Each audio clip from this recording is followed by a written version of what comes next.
Otep à tous, bien-aimés frères et sœurs.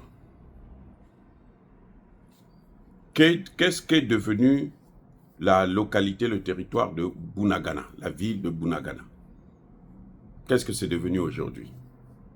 Est-ce que vous entendez encore parler de Bunagana? Attendez, je reprends. Est-ce que vous entendez encore parler de Bunagana? Même de la bouche de Tshisekedi, le président. Quand Tshisekedi, quand il y a eu les élections, vous avez vu Tshisekedi aller à Bunagana? Non. Pourquoi? Parce que Bunagana est déjà cédé à Kagame. Ne vous leurrez pas. Vous allez voir Goma aussi. D'ici 1 an, 2 ans, même pas. C'est trop. D'ailleurs, maintenant, on n'en parle plus. Maintenant, on parle du Kivu. Même le Kivu, là, c'est fini, c'est éteint. On est en train de parler maintenant de les autres villes, l'Ituri, Ivura, ainsi de suite. Pourquoi? Parce que j'ai l'impression que le président lui-même veut céder les terres. Mais il est en train de faire passer ça dans le silence, quoi. Que les gens ne puissent pas remarquer, les gens ne puissent pas comprendre. Les amis, nous devons ouvrir les yeux.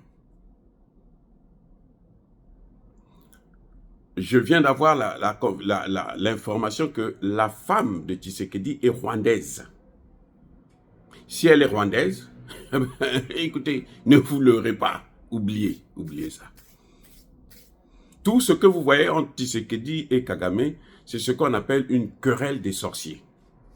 C'est-à-dire la journée, ils se battent, mais la nuit, ils sont liés, ils parlent ensemble.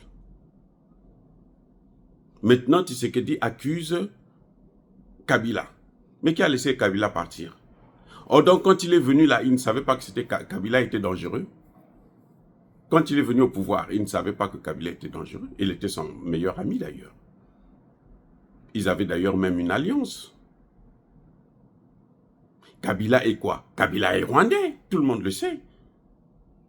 Si sa femme est rwandaise, Kabila est rwandais, mais il est entouré des Rwandais. Et vous pensez que les Rwandais vont se battre contre d'autres Rwandais? Eux, surtout que vous les connaissez tels qu'ils sont, avec la suprématie Tutsi. Mais il faut être vraiment tombé de la dernière pluie. Les amis, le problème du Congo est dans les mains de Tshisekedi et son entourage. Tshisekedi.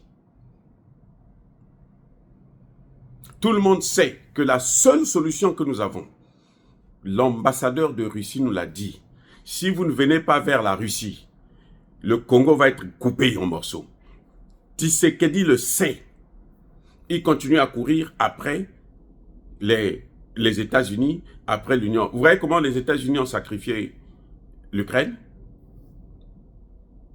Et vous pensez que les États-Unis vont venir vous aider gratuitement parce que vous êtes des Congolais, vous êtes beaux, vous êtes, je ne sais pas moi, des gens qui sont tombés du ciel. Enfin, surtout qu'il est raciste déjà. Lui, au Congo, là, la seule chose qu'il peut avoir, c'est les matières premières.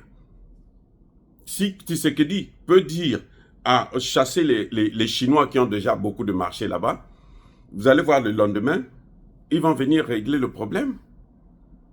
Il attendait les sanctions, non? Elles sont où? Les sanctions, elles sont où? Tshisekedi est en train de céder les terres petit à petit sans le savoir. C'est pour ça que vous le voyez prier beaucoup, les amis. Tshisekedi prie beaucoup là. C'est pour ce que vous êtes en train de voir là. La partition de la RDC. Il est trop méchant. Il est en train de prier beaucoup. Quand vous voyez les gens qui passent leur temps, non, moi je suis chrétien, non, on va régler les choses par la diplomatie. Comment pouvez-vous régler, reprendre les terres par la diplomatie, alors qu'on vous a pris ça par la guerre, par les armes? On ne peut pas rêver autant.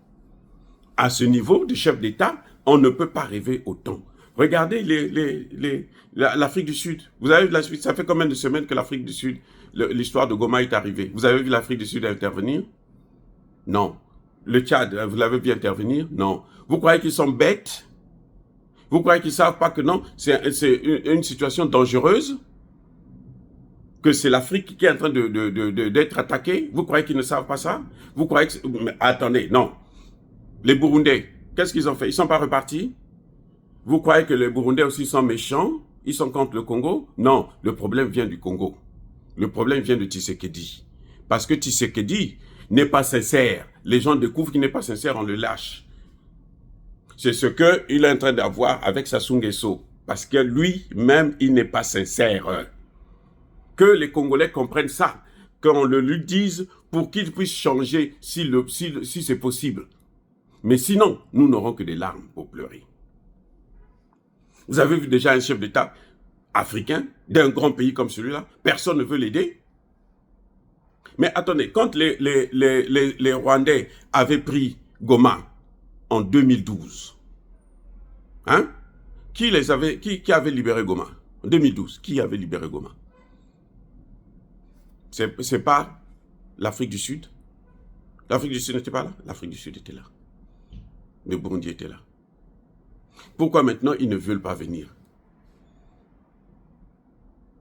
En 2012, là, ils n'avaient même pas fait une semaine à Goma. Même pas une semaine à Goma.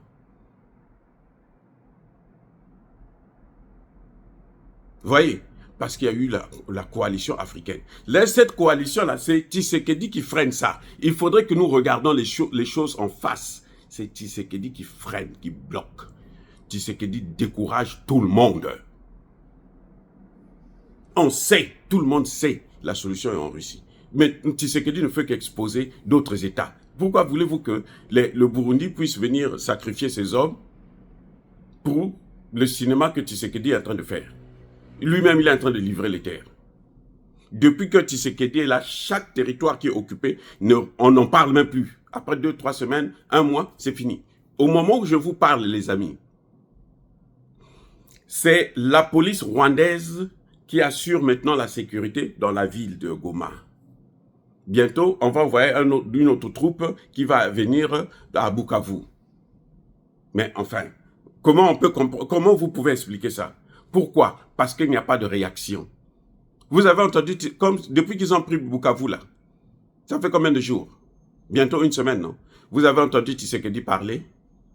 Vous l'avez entendu. On a seulement entendu que non, il va écourter son voyage pour venir au Congo. Il ne parle pas de ça. Il est venu du Congo là. Vous l'avez entendu parler? Un président doit donner un compte rendu à son peuple. Pourquoi il se tait? Parce qu'il a honte. Les amis, regardons les choses en face. Arrêtons de le protéger, de l'endormir, de lui faire croire que non, tu es bon. Non, la diplomatie. La diplomatie, ça a mené où? Les Français ont fait quoi? Ce n'est pas les Français qui ont bloqué ça. Ce n'est pas les Européens qui ont refusé de sanctionner.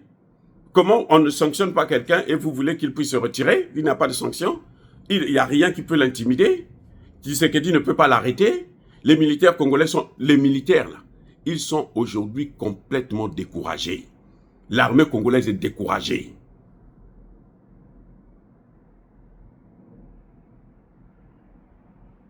Là, je pense à Kamagnon, là, hier. Les pauvres Congolais sont en train de dire, envoyez-nous les armes, nous allons les combattre. Ils sont rien, on peut les combattre, envoyez-nous les armes. Vous avez entendu Tshisekedi réagir? Vous avez entendu quelqu'un, un chef d'état-major, un général réagir? Mais qui est le chef de l'armée? C'est lui. Donc vous croyez qu'il ne suit pas ce que nous disons sur les réseaux sociaux? Il écoute. Il écoute. Mais il s'en fout. Il préfère aller prier. Il préfère aller prier pourquoi? Pour protéger, pour se protéger spirituellement. Pour endormir encore la population. C'est un sorcier. Ça va de soi, c'est la sorcellerie, ça. L'église au Congo. Congo-Brazzaville, Congo-Kinshasa. Parce que moi, j'ai vu ça. C'est mon expérience du Congo-Brazzaville que je suis en train de voir. L'église au Congo est devenue un lieu de protection des sorciers. Tous les sorciers, là, quand vous les voyez, dans les 2 Congos, hein, je ne connais pas ailleurs, dans les 2 Congos, là, quand les gens vont à l'église, la moindre des choses, non, on va prier à l'église, les pasteurs viennent mettre la main. Allez-y chercher, vous allez voir que ce sont les plus gros sorciers. Ça, c'est la sorcellerie. Ce qu'on appelle sorcellerie, il y a Moï. C'est-à-dire en plein jour, il est en train de voir les gens sont en train de, son peuple est en train de mourir en masse. Chaque jour qui passe, les Rwandais tuent quelqu'un. Chaque jour qui passe. C'est pas une personne, c'est pas deux personnes, mais ça se compte même parfois par dizaines. Chaque jour qui passe, les Rwandais se permettent même de violer des bébés. Bébés, on le viole. Les Rwandais que vous voyez là. Violer des bébés. Et couper, éventrer des femmes enceintes. Vous avez déjà vu des choses comme ça? Et Tshisekedi est là, il est en train de jouer, on lui dit la solution en Russie. Lui, il continue à tergiverser. Non, réunion sur réunion. Et vous ne voyez même pas le compte rendu de ces réunions. Vous avez vu, il a changé. Qui il a enlevé là? Quand vous avez vu le chef de la maison militaire parader dire que vous avez vu, non, je suis là. Vous savez pourquoi il se vantait? Mais c'est parce qu'il sait que Tshisekedi ne peut rien lui faire. Parce qu'il sait que le problème, c'est Tshisekedi lui-même. Si Tshisekedi commet l'erreur de se débarrasser de tout ce monde-là, vous allez connaître la vérité. Les gens vont l'exposer lui-même. On va dire, mais oh, c'est lui qui nous demande de faire ça. Les amis, c'est la sorcellerie. Il y a Moïse, c'est ça la sorcellerie. Et il se cache derrière Jésus. Et en Jésus, moi je prie. Chez nous, là, quand tu vois les sorciers, quand tu dis, bon, on va voir un féticheur là, pour chercher à savoir d'où ça vient. Non, moi, je ne pars pas parce que moi, je suis chrétien, moi, je prie. Oh, et c'est comme ça. Les amis, c'est triste, mais bon, en tout cas, soyez bénis.